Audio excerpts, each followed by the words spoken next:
You're moving on up. You really are. All right, it's 1 o'clock. I'm calling this meeting to order. Just want everyone to know, first, Mrs. Campisi, call the roll, please. Yes, present. Present. Present. Present. Present. Present. This meeting was properly posted on June 7th, 2024, publicly. Mr. Johnson, will you lead us in our nation's pledge?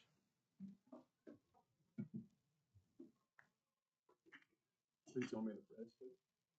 I pledge allegiance to the flag of the United States of America, and to the republic which stands one nation under God, indivisible, with liberty and justice for all. Thank you, sir. If it's permissible and not without objection, I'd like to move up our executive session, 2 items, number 10 and 11, to proceed our normal business. Is there any objection to that? And then we will take care of items 12 and 13 when we return from executive session. So, it is important. Is there a motion to adjourn to executive session? Second. Thank you. And a second. Mrs. Campisi, call the roll, please. Vote electronically. James.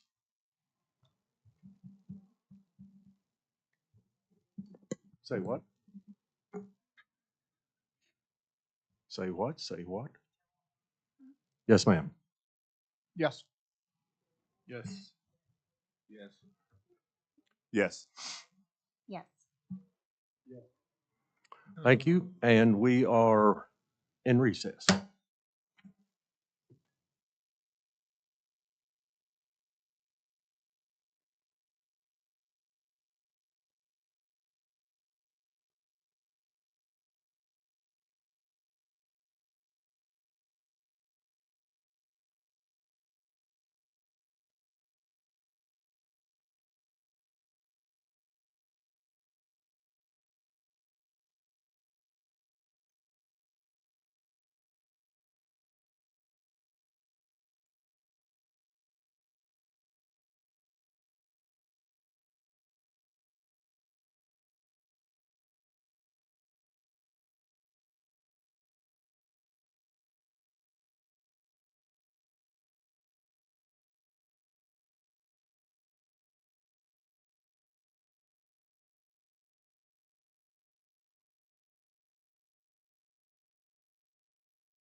Call this back in order from executive session.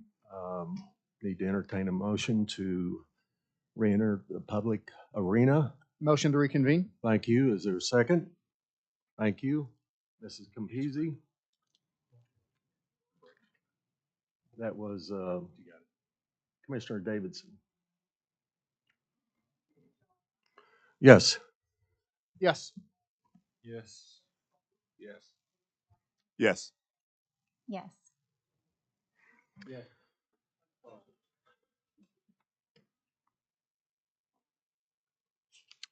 So next item on our agenda is going to be, since we're returning from executive session, that would be items 10 and 11, but it's going to be 12 and 13 that we're going to take care of. I'd entertain a motion on item number 12 regarding the Oklahoma City MOU.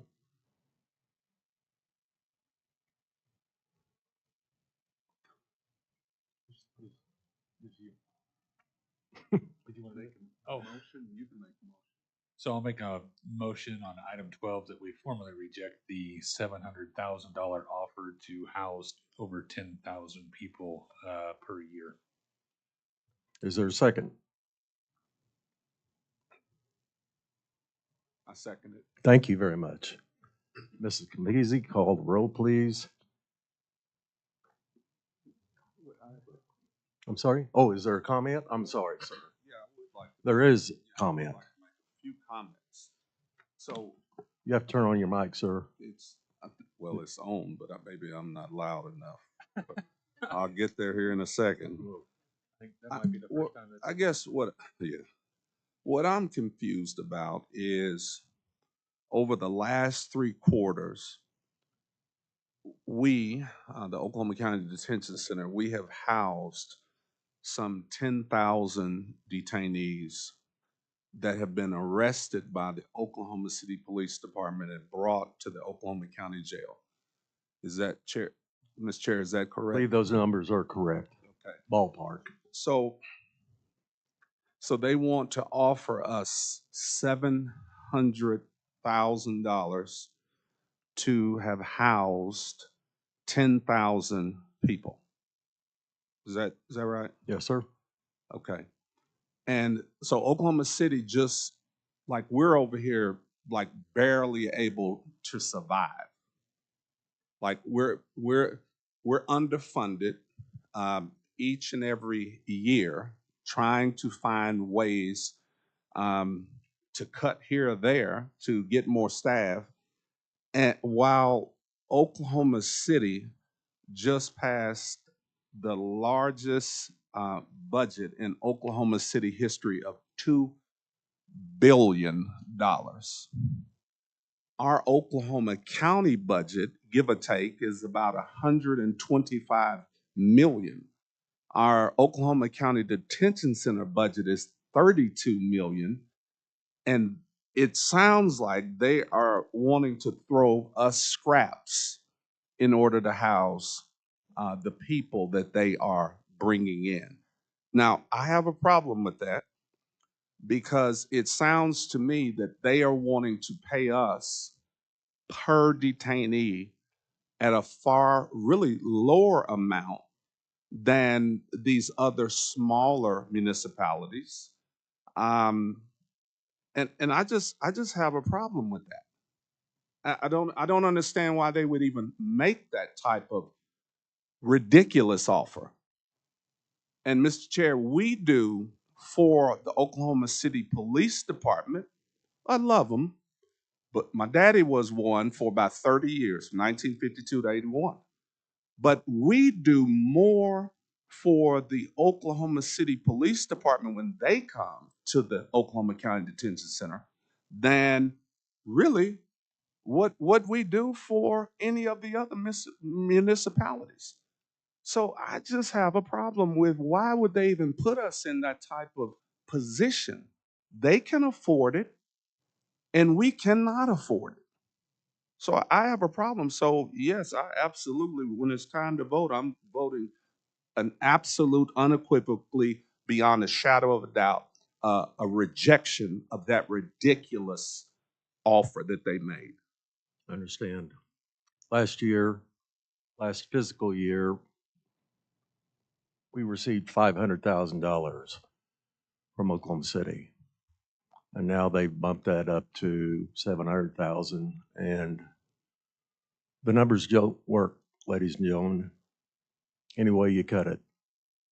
And whether the detainees come in on state charges or municipal charges, we treat them exactly the same way.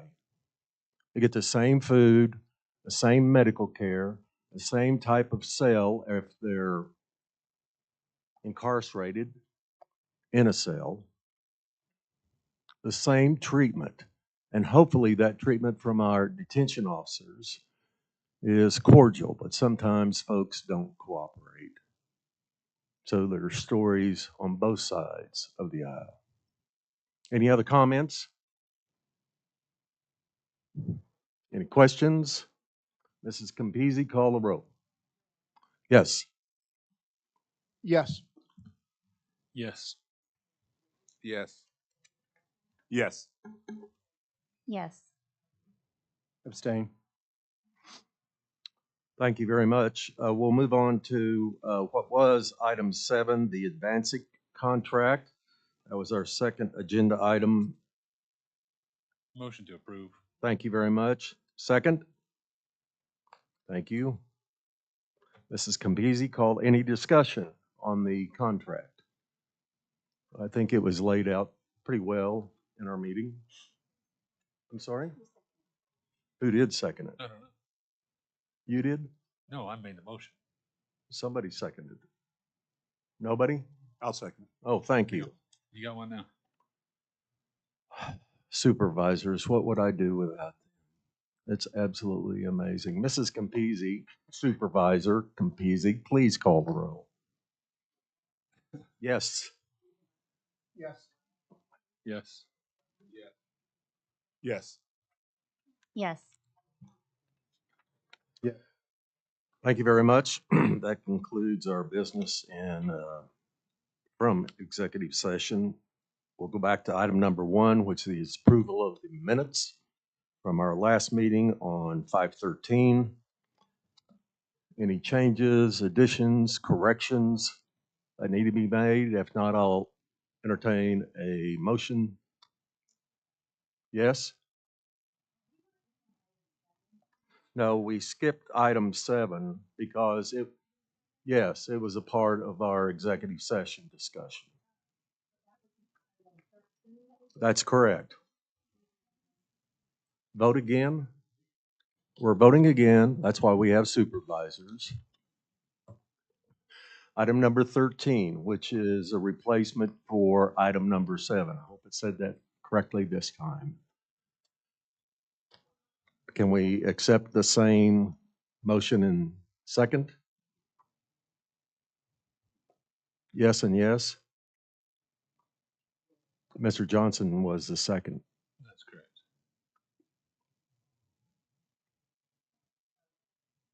Please call the roll. Yes. Yes. Yes. Yes. Yes. Yes. Yes. All right, we are at item number 2. Item number 1. Item number 1, we didn't vote. Gee, many Christmas. How many votes we taken today? A bunch. At least 13. So, no comments. I'll entertain a motion. Second. Thank you very much. Who has the motion? Oh, golly, you guys need to speak up. I'm deaf. Computer. What? I heard Yes. that. Please call the roll. Thank you. Yes. Yes. Yes. Yes. Yes. Yes. Yes.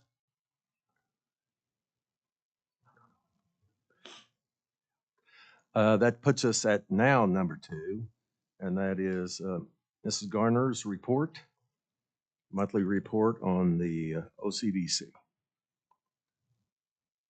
And I believe each one of you have a handout regarding that,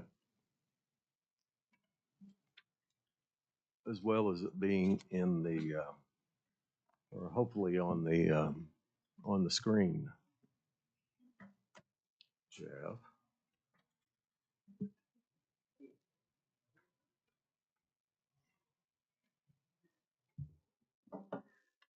All right, let's just get into it. Good afternoon.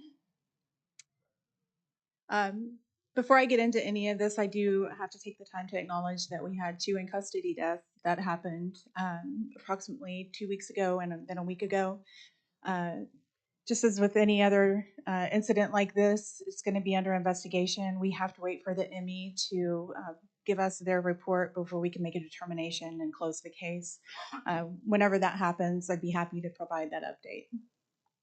During this presentation, I'll give you an update on our academy, some of the programs that we have, what we're doing to develop and train our staff, things that are happening with the facility itself, any ongoing projects, and then, of course, the statistics that we provide every month. We're currently at 263 current employees. Back in August of 2023, 119 of our staff were detention certified. That number was very low, I think we can all agree. We're sitting at 167 as of today, and that number continues to climb as we continue to recruit people. The 263, it's only a slight increase. Just note that we have had to make a couple of terminations for cause.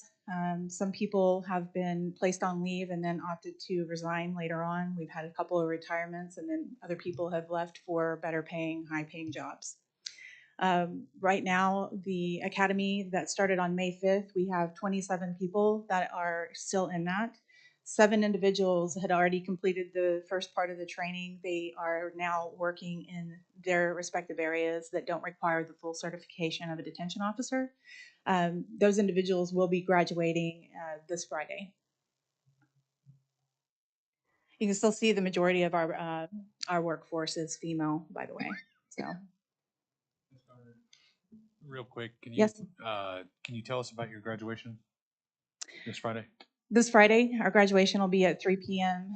At Rose State College. I'm not sure of the room just yet, but we had to have a space large enough to host it because we had so many cadets that were graduating and they like to bring their family and friends, and we wanted to do something really special for them.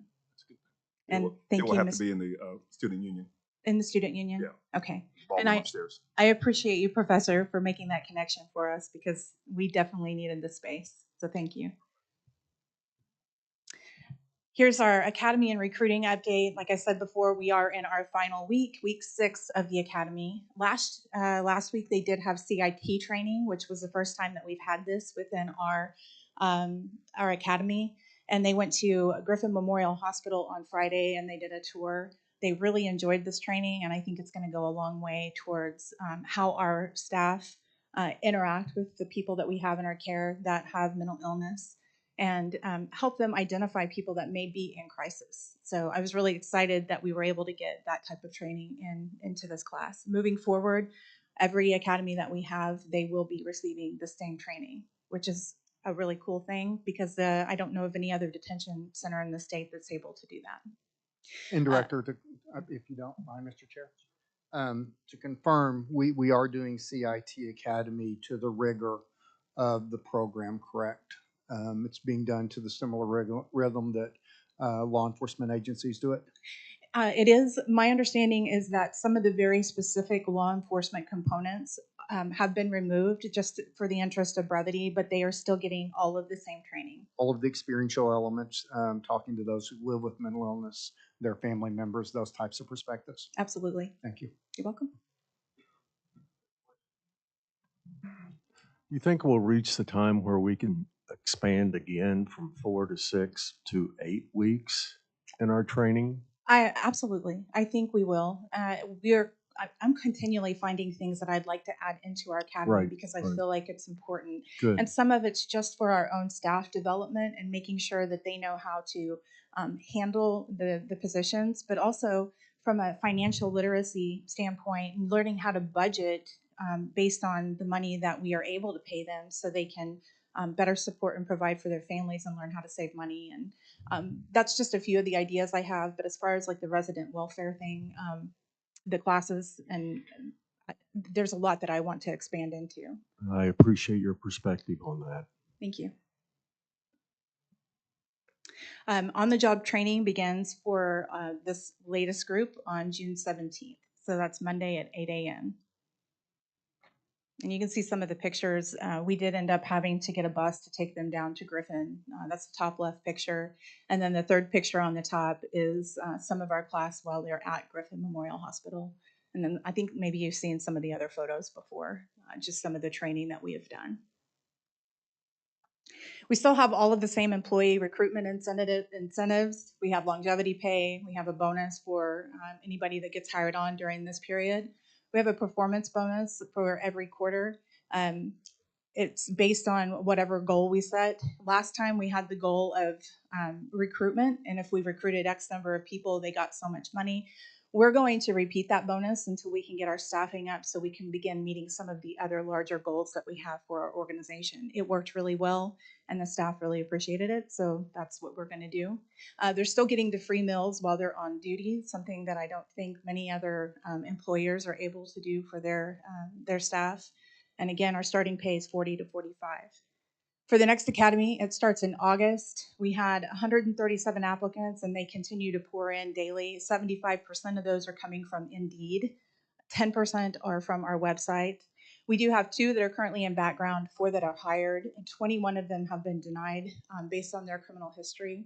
We have been able to, through our law enforcement connections, we've been able to identify that some people are trying to get hired on, and they definitely have a gang connection to some of the gangs that are within DOC, and they are trying to further that criminal enterprise within our walls. So our background investigators and all of our staff are doing a really good job in identifying those individuals early on so it can prevent problems long term for us down the road.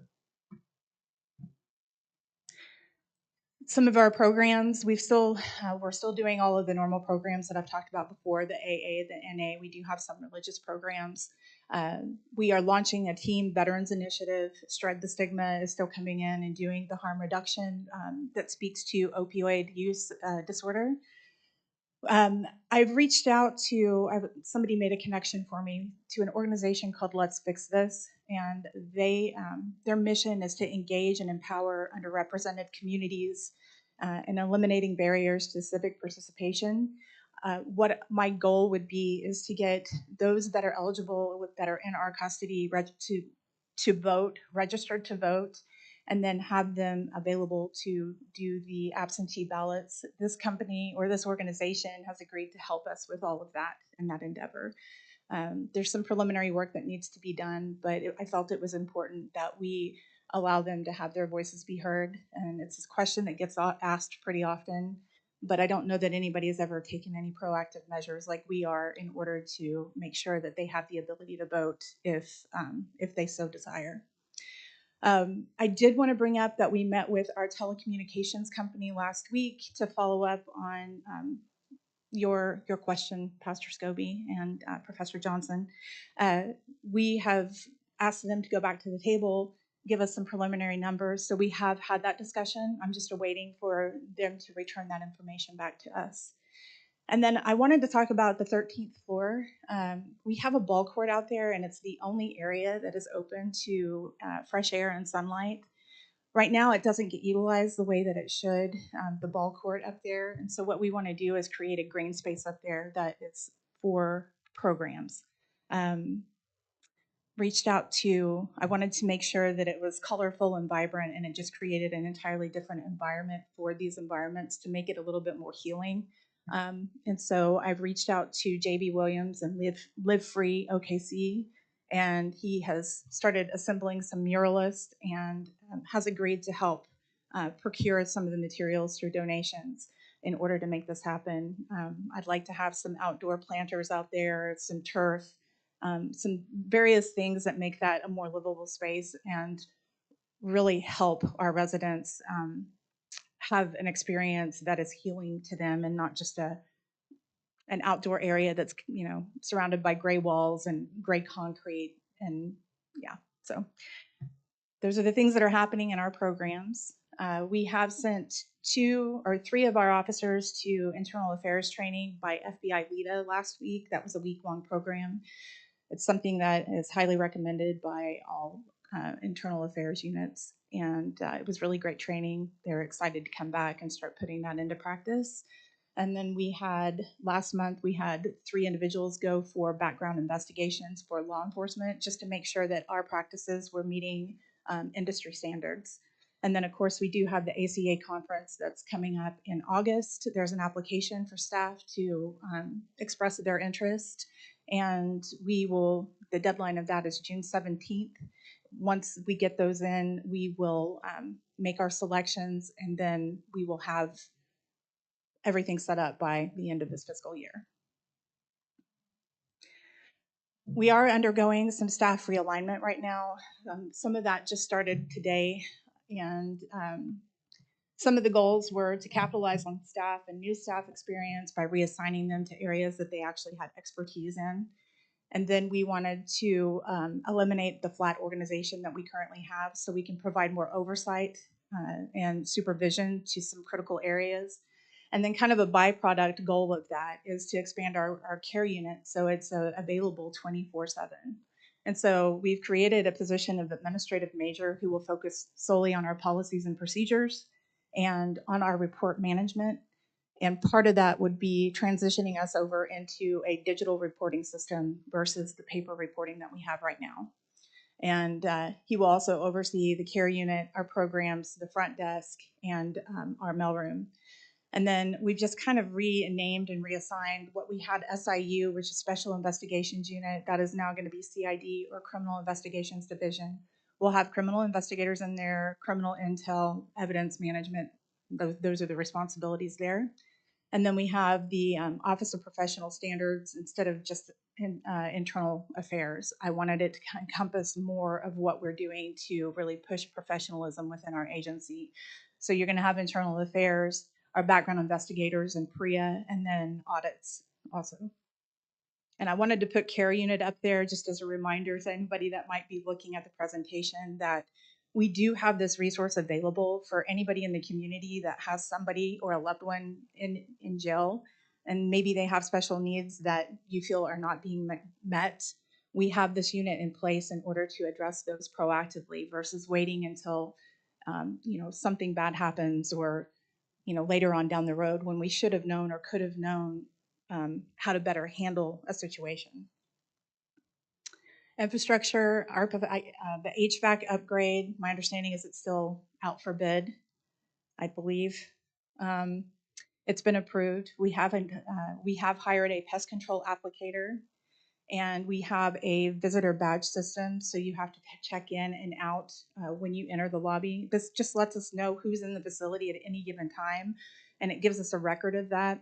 And it prints out a temporary badge, so we, as the detention center, will know that that person was authorized to come into the facility. Some of our professional visitors, like the bondsmen and the attorneys, they will actually be issued a hard badge so they can bypass that. Yes, sir. Will your badging system allow you to have guests enter their vehicle tag numbers? I know that parking is an ongoing concern in the facility. That is not something that is part of the system. However, we do have a solution that we're working on in order to address the parking by other entities in our parking lot, which has drastically limited the amount of public parking we have available for our visitors. Sixth floor, we continue to work on that. The turnaround time we're learning is about 5 weeks. It really just depends on how bad the pod is when they go in. It could take longer. It might be a little shorter. 6D is under renovation. 6 Adam is complete. The loading dock and bay doors, my understanding is that they have been ordered. That's a project that was awarded to us by the county. And once they've been ordered, it's going to be about 5 weeks until work can begin. And my latest estimation is that it'll be done by mid-July. IT projects, the network project is about 99% complete. They are testing internet service failover capabilities. We have purchased additional block of mobile licenses for training and efficiency processes. We just knew that we needed additional devices in order to run efficiently. And then the next priority, as I had kind of already mentioned, is going to a electronic reporting system. And that's something that the administrative major is going to be working with IT to develop. Top 10 charges for our current population continues to be possession of CDS, tends to be the top charge of somebody in our population, followed by a firearm by a felon. Speaking of our current population on serious charges, we have 109 people there that are facing murder charges, 14 for manslaughter, 164 have charges of a sexual offense, and we have 71 that are there for aggravated drug trafficking. Our population is climbing. This is not something that is unusual or alarming. However, we are monitoring it. I don't think that there is any particular cause for this other than it's summertime and more people are out and about and they tend to make more arrests during the summer. Population for the average daily population for May was 1,302. The average days of custody for somebody that was booked in May is 7.24. And the average number of people that were booked in daily was just over 58. We're missing part of the presentation. I don't know if it printed on your side. What is that number again? Okay, total head count is 1,383. And I believe that the head count last year or 2 years ago was about 1,600 and something. 1,632, okay. The numbers on the bottom left, again, I just have to keep reiterating that these numbers are self-reporting. I know that a homeless report was just generated. The point in time count was done for the jail, which spoke to a much higher number. We only capture this information at intake, and so this is what they are reporting to us. And so like 27 people report that they are homeless. 43 have reported that they are a veteran. We do have 119 people that are currently DOC sentenced. 144 are age 50 plus, and 10 are awaiting transport to the Oklahoma Forensic Center. Excuse me. Yes, sir. What's the current rationale for the DOC numbers going up? We were down in the 80s. I don't know. I've noticed that it kind of fluctuates. This may have been taken. Does he know? I don't know. Never mind. I know won't why? put him on the witness stand. That's all. They don't take 20 people Yeah. It's the same excuse. Yeah. I understand. Thank you. Sorry for the impromptu. Our current population, this is just the number of people, what the percentages look on the agency that made the arrest and brought them to us. You can see 65% of our current population was arrested and brought into us by Oklahoma City, followed by 18% by Oklahoma County Sheriff's Office. And then you have some stragglers there for Edmond PD, Midwest City PD, Del City PD. And then the males are represented by the orange bar and the females are represented by the blue bar. Of the cities, not Oklahoma City, that, excuse me, contract with us or MOU with us, do we know exactly how many beds or cells they have in each facility? No. Is there a way to obtain that number? So you mean for like Edmond, the ones that do have their own facilities? Everybody else but Oklahoma City, because they don't have one. And I'm just curious. We can absolutely get that information, no problem. It should be available. And I think it's important. Okay. We'll have that information for you. Anything? No. Go ahead. Thank you, Mr. Chair. July 1st will represent effectively the start of our trust next fiscal year, if you will. That's how we treat it in terms how we elect officers or whatever the case may be. I appreciate the data very much, and to the extent your team might have the opportunity, a year-over-year comparison on some of this data would be interesting for me to see. We see a lot of one-month snapshots or several week trend lines, but looking at it across a 12-month calendar, if you could incorporate that, would be greatly appreciated. Absolutely. I'd be happy to do so. Any other comments or questions? Mr. Johnson? Yes, Mr. Chair. I had the opportunity to tour the jail before I joined the board and went up on the 13th floor. It's a nice day, no one outside. Now, I know that's the medical unit. A lot of the residents there were in wheelchairs or using walkers. So I want to thank you for opening up and providing that, because they could be there for months without any natural light or fresh air. So, and that space, a nice space like that, and again, it was a nice day and no one was outside. So you ought to be commended, you and your staff, for providing this opportunity for them. So. Thank you.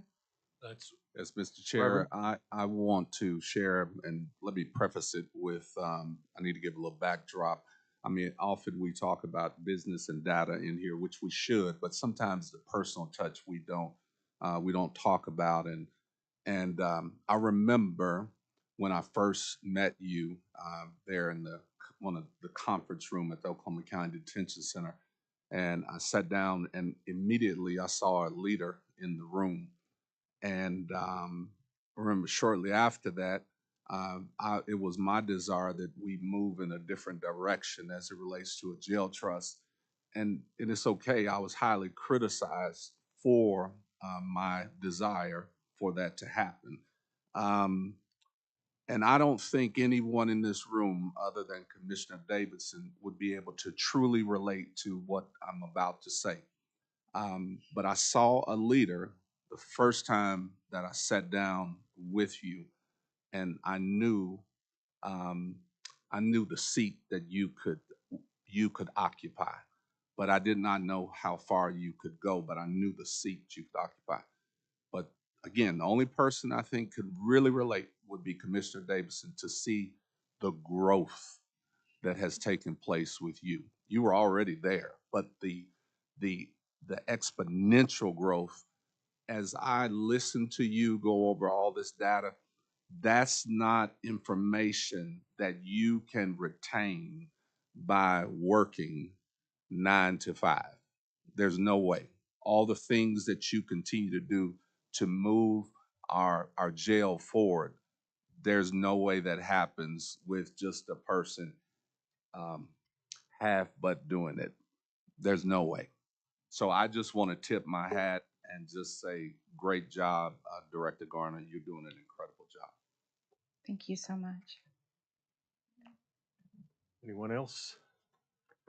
I'd entertain a motion to accept Mrs. Garner's report, please. So moved. Thank you. Second? Second. Thank you.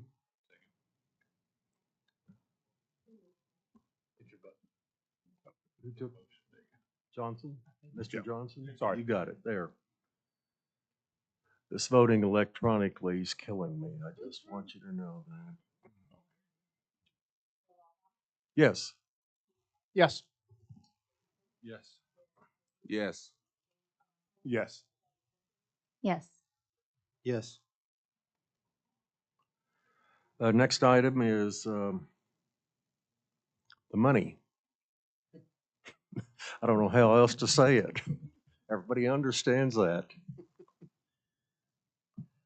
Thank you, Mr. Sherman, for attending today. Let's hear your report and then follow up number 4 with approval of invoices and claims. Yes, sir. So going over the numbers from May, our total income for May was $3,083,655, which left us a negative variance to the budget of $145,670. Of course, most of our revenue continues to come from the Oklahoma General Fund. Our other sources of income for the month were the Oklahoma Department of Corrections revenue of $69,120 was for April boarding, and below budget by $80,880. And it's just because they weren't, they didn't have as many people in our custody. Telephone revenue was $125,365, and and was above the budgeted amount by $4,635. Our commissary revenue was $61,474 and was above budget by $1,474. And our municipality's contract boarding revenue was $1,179. And of course, we still have a pending, we don't have a contract with Oklahoma City as of yet. Our total expenses for May were $3,076,922 for a positive variance to the budget of $142,074. Our salaries, wages, and benefits totaled $1,677,937 and was below budget by $151,315, which just represents FTE vacancies. Resident on-site medical care was $611,200, that should be $296, which was for turnkey, our comprehensive medical services.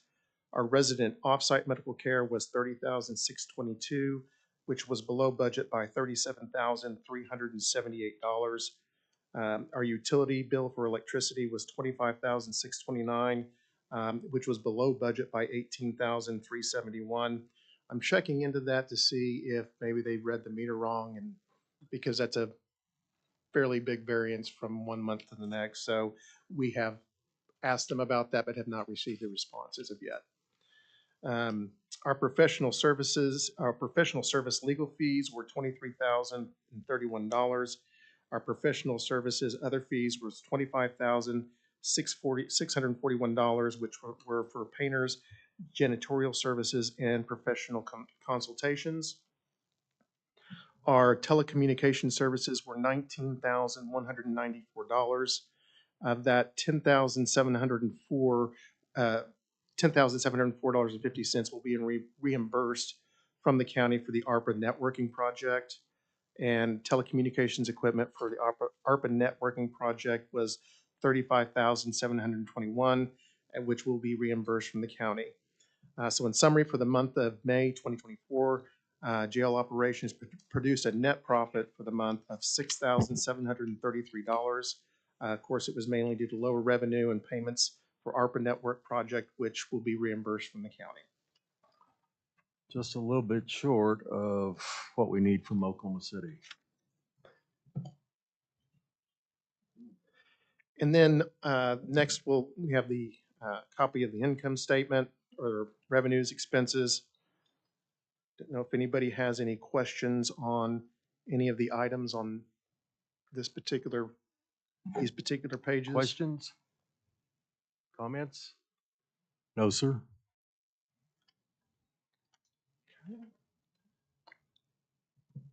And that is that portion of the presentation. Need two motions, one to accept his reports, and number two, voting approval of the invoices. Motion to accept? Thank you. Second. Thank you. On accepting your report, Mrs. Campisi? Yes. Yes. Yes. Yes. Yes. Yes. Yes.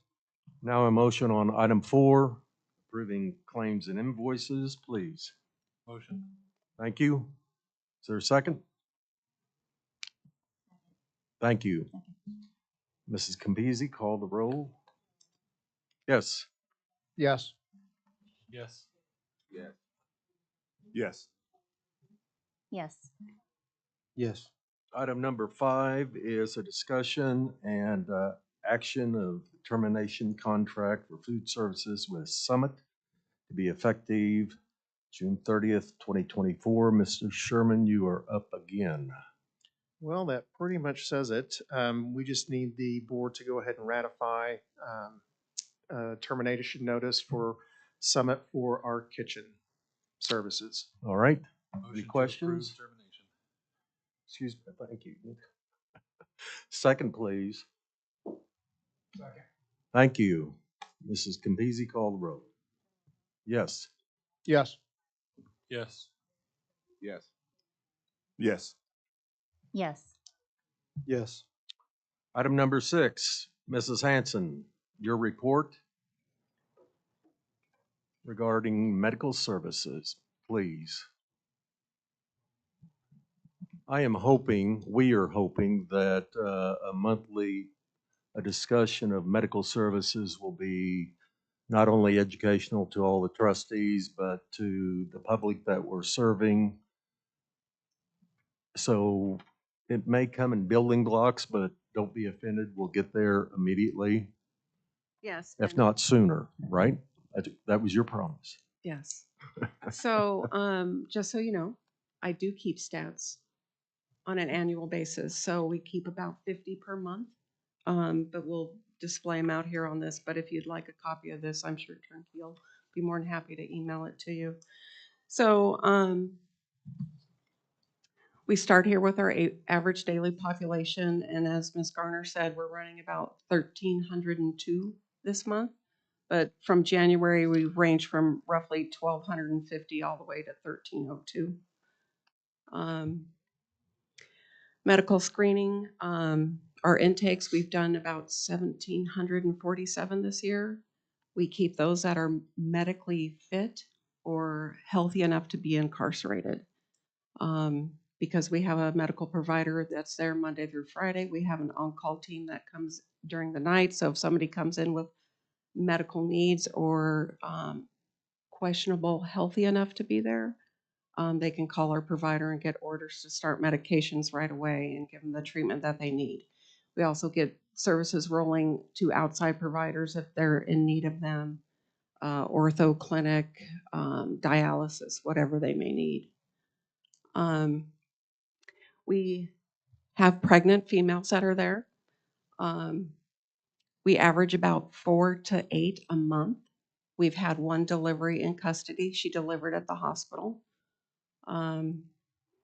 We've had a few fetal demise. They've miscarried in their first month, so it's not considered a jail death. And as you guys know, separately, we've had, up until the end of May, we've had 3 jail deaths, and we just had another one last month. We see a lot of people here on sick call.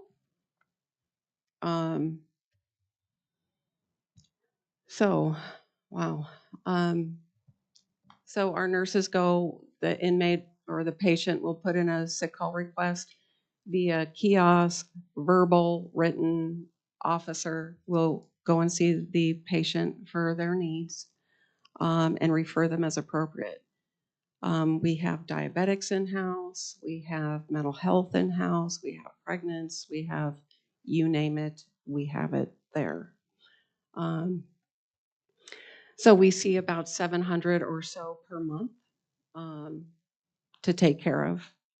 Our healthcare providers see about 300 a month. We offer in-house x-ray. We have a medical housing unit, not an infirmary. So somebody with special needs, they go to our medical observation unit and we make rounds in there at least every shift. We have on-site dental care. Our dentist is there Tuesday, Wednesday, Thursday with a dental assistant. They average about 70 patients a month, and they do extractions, they do fillings. They also refer out if the case is complicated. They get their antibiotics or whatever they may need to have good oral hygiene. And because a lot of people, when they're out, they don't seek dental treatment. It's always been kind of an extra.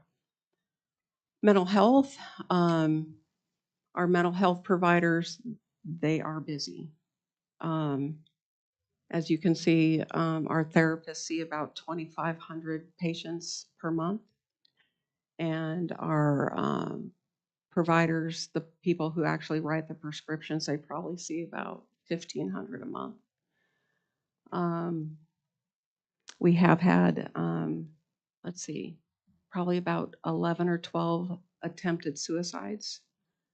And we have people waiting to go to the state hospital to get the medication and the treatment that they need so they can be deemed competent to stand trial.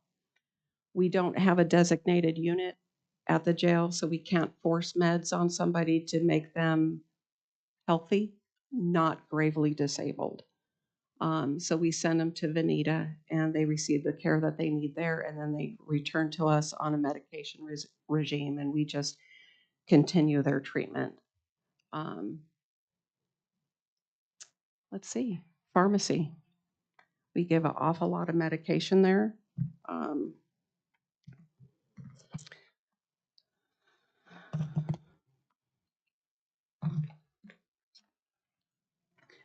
We give about 1,400 meds a day. Even though our population's only around 1,300, some people have multiple medications. Some of those medications are mental health. They're also medical, and they can go on both sides of the fence. Medication delivery is a priority there at the jail. So off-site visits, again, we provide a community standard of care. So we like to send people out to their same providers, just maybe not at the same appointment time. As you can see, we had 35 to 45 ER visits a month in the past 6 months. Again, 5 to 10 hospital admissions. Now with that, it may be the hospitalization for the patient may be a few days, or it may be several weeks, depending on how sick they are.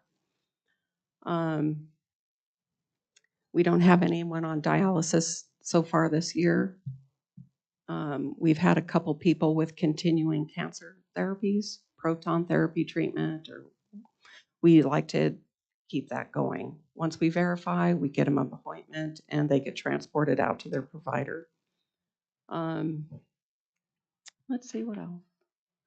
Our MAP program, we're really working on that to get it a little more robust. We want to put them all in one single pod, so medication delivery is easy for compliance, to give them the most chance for success when they get out.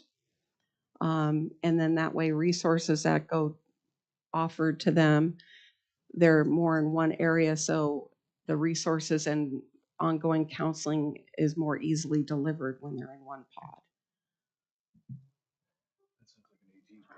We deliver these meds twice a day. They're crushed and they put them in their mouth and they dissolve. So as of Saturday night, we had 32 people on Suboxone at the jail, all throughout the jail. So it makes it really difficult to get those delivered in a timely manner. So we're really struggling and moving to get them to one pod for enhanced compliance. Any questions, comments, concerns? Ms. Hanson, is it Yes. safe to say on mental health, we're the largest mental health facility in the county and the city? Yes, absolutely. It's not exactly a great commentary, is it? No, it's actually quite sad. How is your staffing doing? Like your stories? You mean my staffing levels? Well, either one. I mean, are your people showing up? That's what I'd like to know. Are Yes. they putting in their hours? Well, the way I understand it, we could do better on both sides. Custody has made medication pass their number one priority. But with that being said, it's still very difficult. Mhm. Other questions, comments? I'm glad we're starting this. I mean, these numbers are important for this entire community and county to understand where a lot of our money goes. Mhm. We're spending 661,000 plus a month just for medical care. Well, historically, a lot of people, that's not their number one priority. I understand that. It has to be Right. our number one priority, just given these numbers across Yes. the board. Yes, we have to provide them a community standard of care for their health and well-being. Any comments? I'd entertain a motion to accept Ms. Hanson's report. Thank you very much. Looking forward to the next one. Would you like a copy of this going forward? Yes, that'd be great. Motion to receive. Thank you. Thank you. Mrs. Campisi? Yes. Yes. Yes. Yes. Yes. Yes. Yes. Jeffrey, we already took care of you. I'm sorry, in the executive session. I robbed you of that opportunity. I just want to thank you for wearing a suit today. Thank you so much. So we're scratching 7. Number 8 is the report from the Oklahoma County Criminal Justice Authority Citizens Advisory Committee. I don't see the speaker here. No, I think they. Oh, actually- yes, ma'am. They have a meeting going on. Oh, they have a right meeting now, going. in fact. I think across the hallway. I did Yeah. not know that. That's important information. That's why I gave it.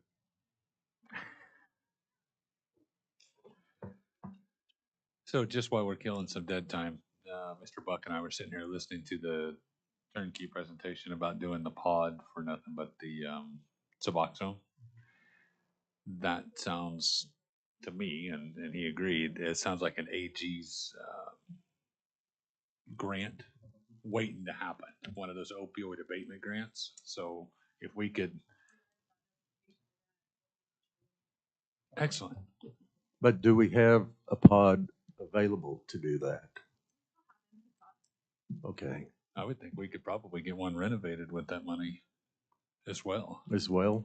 Yeah. It's a good idea. Mr. Speaker, Mr. Chair, you're great. up. Great to see you. I'm sorry for the delay. May I approach the dais to pass out a handout? Sure. You know, you could pass those out earlier.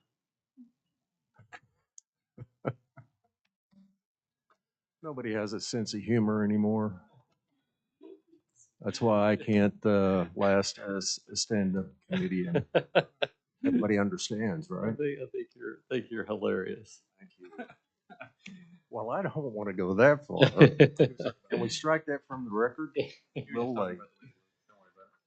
So I am honored and delighted and actually super excited to appear before you today. There's a couple of things before I get into this report, the feedback from our focus groups that I need to make you aware of. The current Citizens Advisory Board that exists is appointed by the trust, and we've had some attrition, as you all know. We've been talking about this for a while. I want to be able to say to you that we've had 2 additional resignations from the Citizens Advisory Board. Miss Hannah Royce, who was originally appointed by Sue Ann Arnall, had a change in her job opportunity. She's traveling now out of state and is no longer able to fulfill the responsibilities associated with the Citizens Advisory Board. So she has resigned her position. And then just last week, June Elkins Baker also has resigned her position. And I believe Miss June was appointed by Ben Brown. I said the wrong name to you earlier. Ben Brown had appointed June Elkins Baker. June also has had a career change in her life and is no longer to fulfill the responsibilities on an ongoing basis. I will tell you that both individuals, both Hannah and June, have been very clear that they still want to be supportive of any way that they can. They are appreciative of the leadership of the trust of Miss Brandy and her entire team, and they said that they will still be around as they can. They just can't fulfill the ongoing responsibilities. So I will get the information to Chairman Albaugh about who's still remaining and who made those appointments, and maybe we could work together to get the rest of those appointments filled out. Pastor Scobie, I know this is something that you are also very aware of and interested in. And so I just want to keep that in our forefront and give that information to you. Also want to say that thanks to Mr. Logan and the staff at the Oklahoma County Detention Center want to be able to report to you today that our next focus groups, where we take some members from the CAB committee, Mr. Johnson has participated in these. Chairman Albaugh has tried. I didn't communicate well, but I want to be able to say to you now that the next time that we're going to go into the Oklahoma County Detention Center to conduct focus groups with the men and women who reside there will be on Thursday, June 27th at 1:30 p.m. June 27th at 1:30 p.m. It had been expressed that there may be some members from the trust that would like to accompany. And I just want to get that in front of you. If any of you are available and would like to participate, June 27th at 1:30 p.m. I want to tell you that we have been doing these focus groups now for nearly 2 years. We try to do them every month.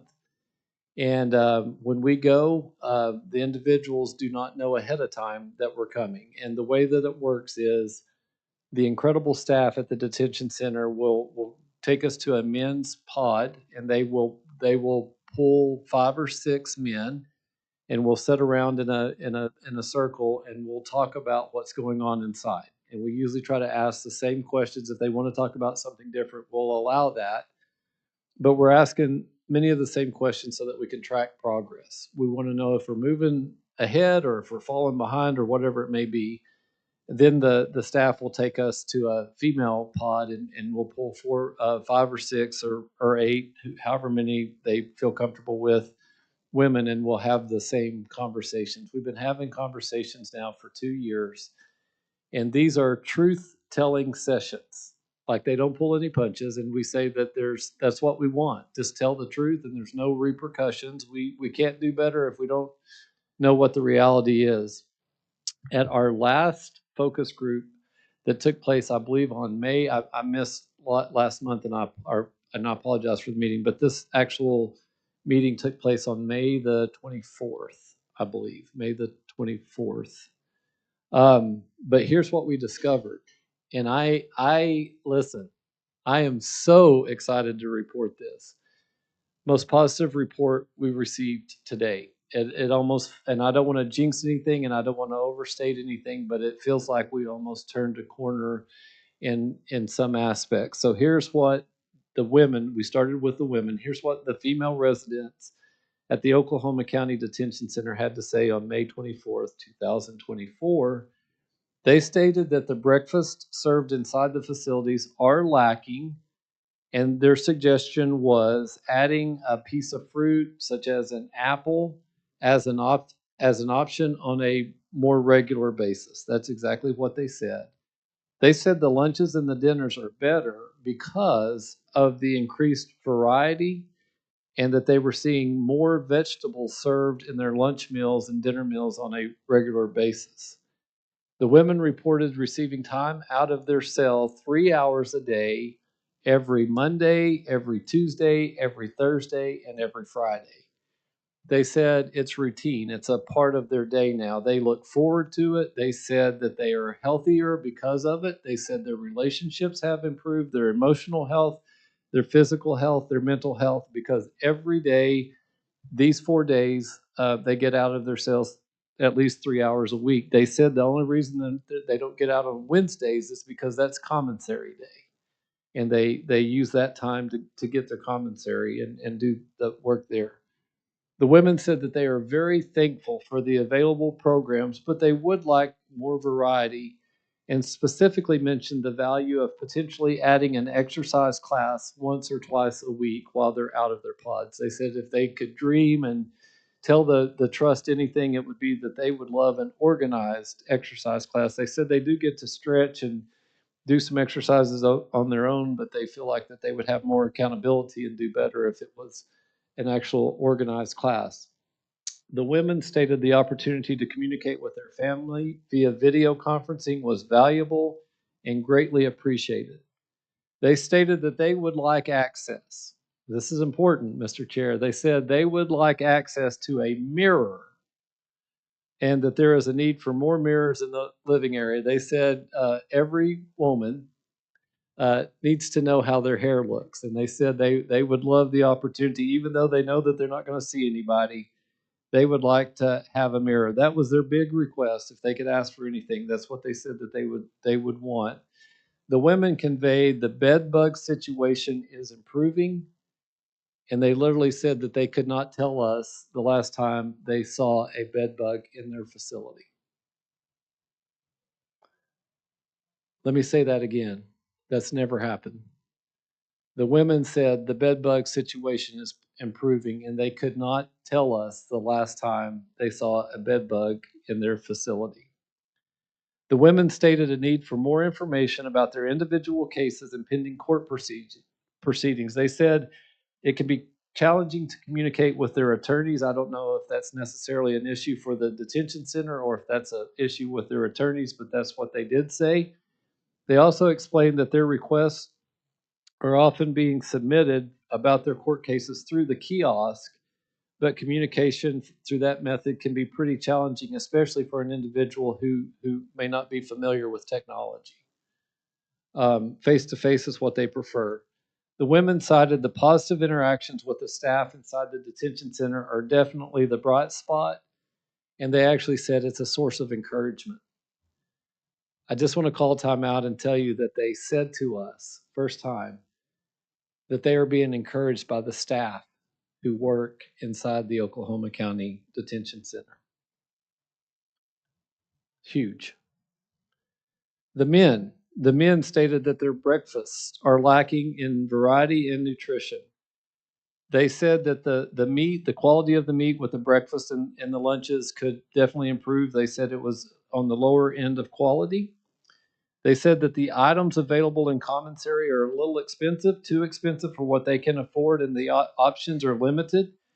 They said if they could change anything, it would be more variety and more affordable price points when it comes to what's available in commissary.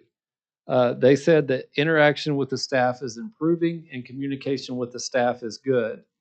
The men emphasized better communication with the staff is building morale. They said it's the interaction with the staff that's keeping us going. The men said that. The men reported that they are consistently allowed 3 hours a day out of their cells on Monday, Tuesday, Thursday, and Friday. These conversations occurred separately. And they noted that time outside of their cell is also helping them with their mental, physical, and emotional health. They stated an increase in programmatic opportunities would be nice and said that the quality and frequency of available programs appear to be moving in the right direction. The men said that they would like access to additional support groups like NA and AA and those kind of things. They said that there is a desire to improve. They said that they want to improve. They feel like the staff there are encouraging them to be better and they want to accept that challenges, but they were very candid and said they need more help, and their suggestion was support groups. They stated that they would appreciate some flexibility with the dress code and cited a desire to be able to wear white t-shirts while they're out of their pod or while they're on their pods and out of their cells. They said the reason that they would like to wear their white t-shirts and not their orange or their canvas shirt is because when they exercise, they have more range of motion. They said that's the reason that they would like that. They cited a need for improvement in the quality of video and technology on the kiosk, especially as it pertains to videos with their loved ones. They said it can be very dark and hard to see. I couldn't get an idea if that was on the end of the person that if it was a lighting issue on from the person that was videoing in, or if it was from their angle. They didn't know either. They just said that it tends to be pretty dark and hard to see the faces of their kiddos and loved ones. And then finally, they reiterated that the time out of their cell, the routine time out of their cell, the 4 days a week, and the positive interaction with staff are the bright points that are taking place inside the Oklahoma County Detention Center right now. I don't know if we caught everybody on a great day, but I can tell you that this sure feels like, as we track all of these same issues, that there's been some significant improvement. And this is not coming from what I think or what I've read, but directly from the individuals who live inside the detention center. That's where we're at, and that's my report. I'm happy to answer any questions, Mr. Chairman. Thank you very much. Any questions? Well, not for the speaker, but Johnson? what is the, I don't buy things from vending machines, so I don't know what's too expensive, but what are the cost of the items that they were talking about there, too expensive in the commissary? Is it commensurate with what you would see at any vending machine? Once again, I don't know. Well, they don't have vending machines. No, I'm just saying, But what you would pay at I a would vending machine. say it's probably more expensive than that using the current commissary company that we have right now. With the new company that will be incoming, I believe those rates, you'll see that go down slightly. Yes, sir. I Reverend? think to piggyback on that, because I know we were so focused on the telephone revenue, but we would certainly hope to see this commissary revenue decrease. 60. I was just looking at that and the revenue, and all of the revenue was above budget, other than the municipality's contract with Oklahoma City.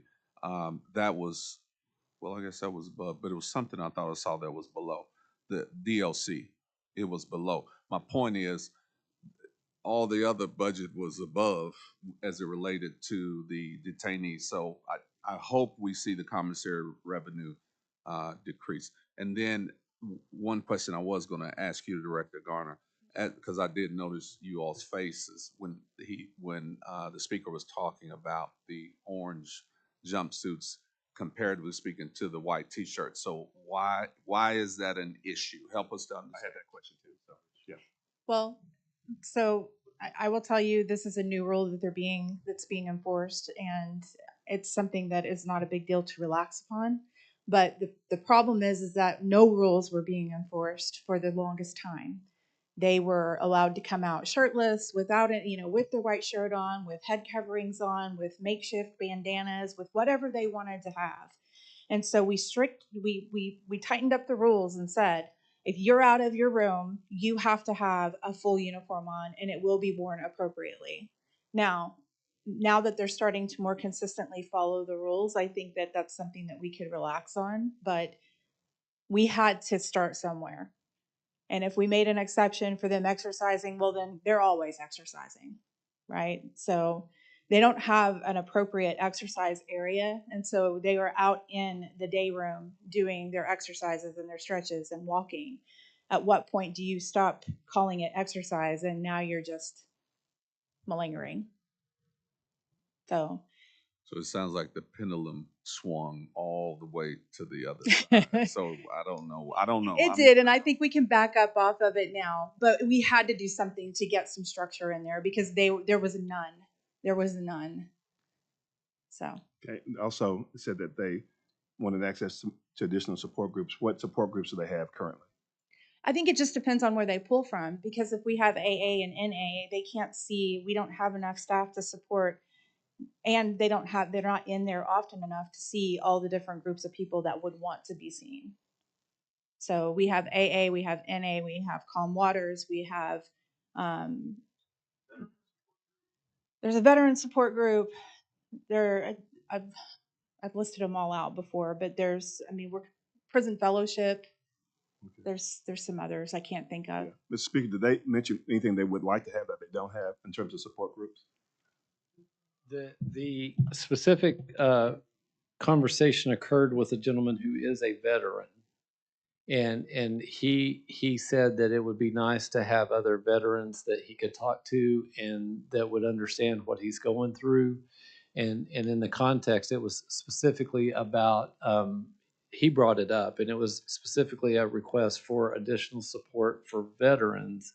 But when he brought it up, several of the guys said, we're not a veteran, but we're really trying to do the right thing, and we need support as well. And then they immediately shifted to not of AA and NA, more frequent AA and NA meetings.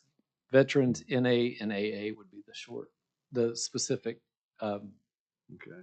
groups that were identified. Yes, sir. Last two comments. slash questions. Ms. Speaker, you mentioned something in the report about mirrors or something like that. Now, at first blush, I'm looking at that thinking, there's no way that can happen for a lot of reasons. Okay, so we're all on the same page. That's not, No, no. But they're gonna be metal. okay, so, okay. They can't. So let me just tell you, I'm excited to give this report. And I know this is one report, but we've slowly been seeing, especially the interactions with staff, we've been seeing a gradual improvement. And at our last time, they honed in on it. And they said, not only is it better, we look forward to interacting with the staff. It's our source of encouragement.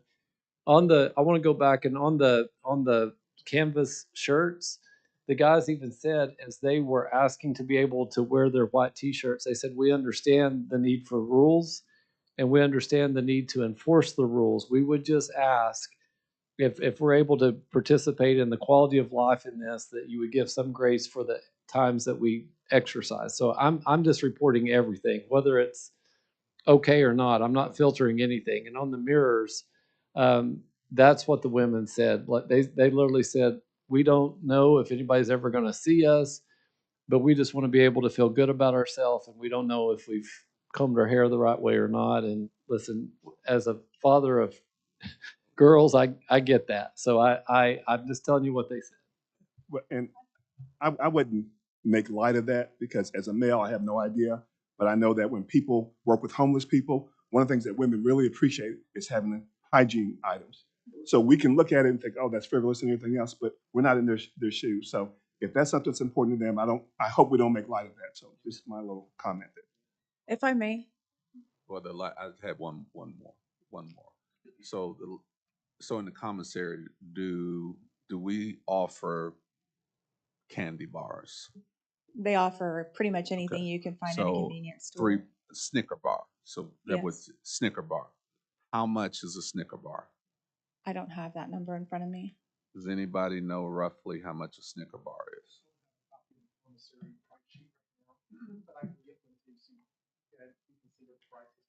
The last time I saw a price list, I would estimate that probably around $350.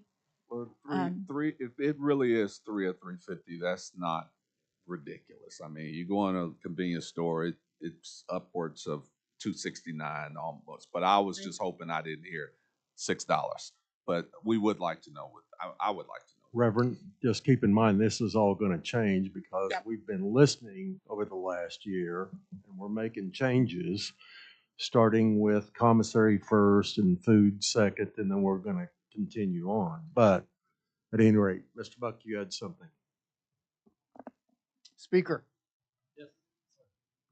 Man, I love doing this. For so long, I was on the other side of the desk from you. Sir, This yes, just- sir. This just gives me great joy. Mr. Speaker, from my time on, brief time on the cab, we had conversations about the value of these surveys.